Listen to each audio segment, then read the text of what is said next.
Gucci. Hello. Hi. Hello. Abu.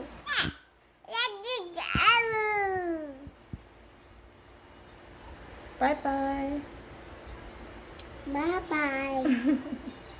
Go to Papa. Bye-bye. Say go to Papa. Bye-bye.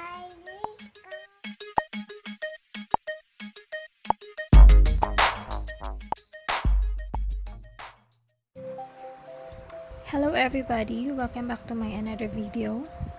Today I'm gonna show you how to make kaktugi. Kaktugi means kimchi radish. Here are some amazing benefits of eating kimchi.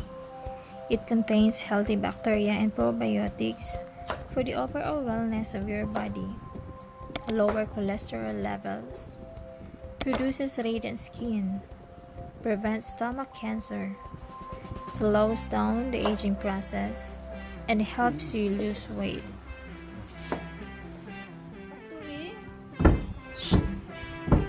Ande. Say hi. Sabi na.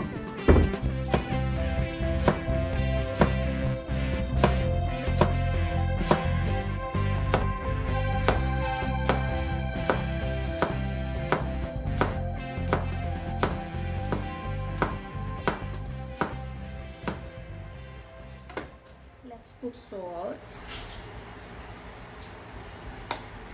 Yung rock salt mas mabuti daw. Mas okay yung rock salt.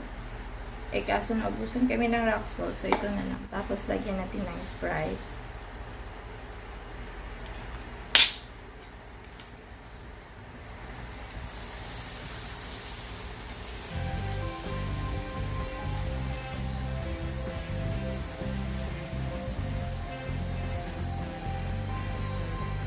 Sprite yung gagamitin natin.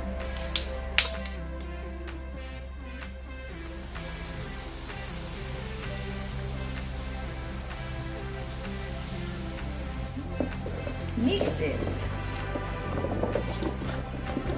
Siyempre, dapat malinis yung mga kamay nyo.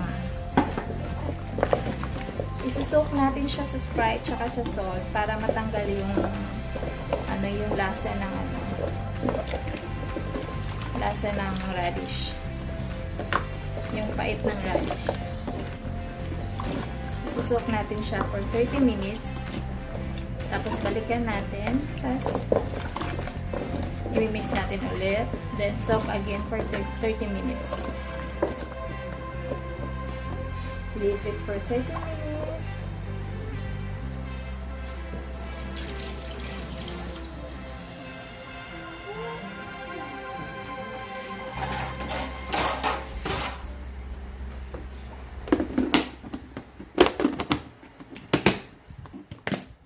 For making the radish kimchi sauce, you will need to prepare garlic, green onions, ginger, pears, and apple. And of course, chili powder.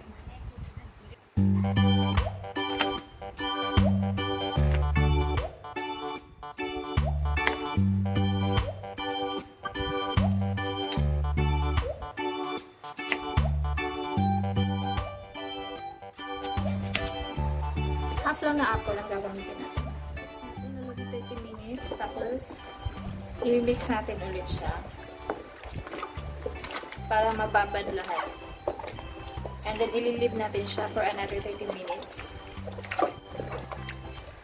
Bali, itong ginamit namin na radish is, 20 pieces na medium-sized radish. And, leave it another for 30 minutes.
Let's put 3 spoons of chili powder.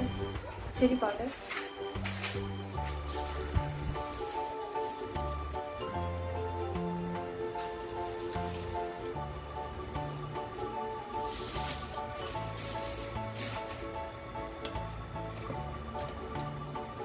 Ito, fish sauce. 3 spoons.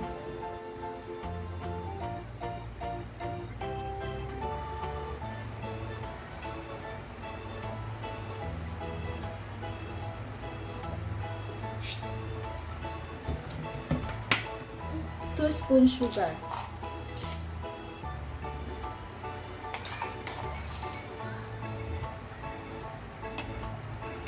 And then mix it. You can put additional ketchup powder if you want. Kung gusto nyo makula-makula. Kulang pa siya sa pula, kaya dagdagan natin ng 2 spoon ng chili powder.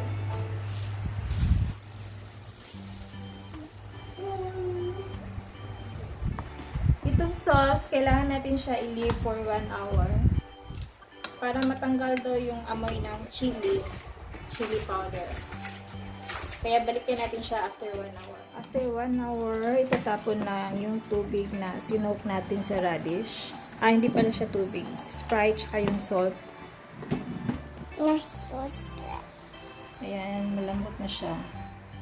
After 1 hour of waiting, imimix na natin yung sauce. Ito pala first.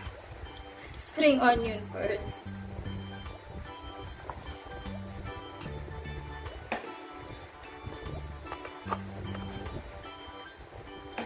And this one. Ito.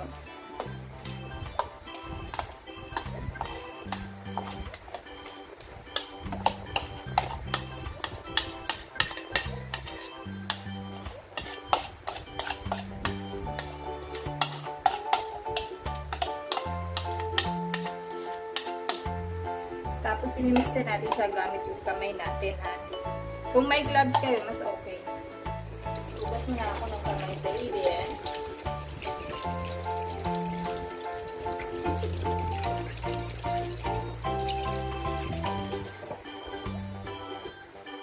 And then, mix it.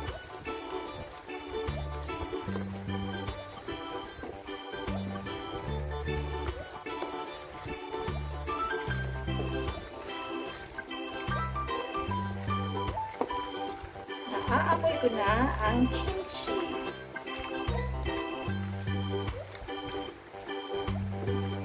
Mix it, baby. Yan.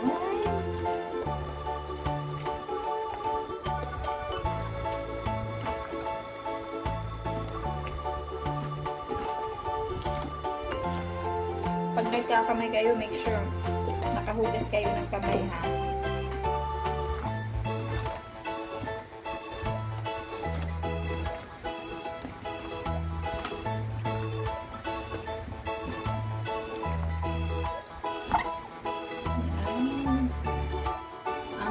Ng kulay. Makulay ang buhay. Guys, pwede na siyang kainin, no? Pwede na siyang kainin. Pero kung gusto niyo ng mas maasim, leave it for 1 day, 2 days, or 3 days. Mas tumatagal, mas umaasim siya. Pero wag niyo ilagay sa sa ref. Sa labas ng ref lang niyo lagay. Nasa sa inyo na kung gusto niyo ng mas maasim. Pero ito, pwede na siya. Pwede na siyang kainin. Ready to eat na to siya.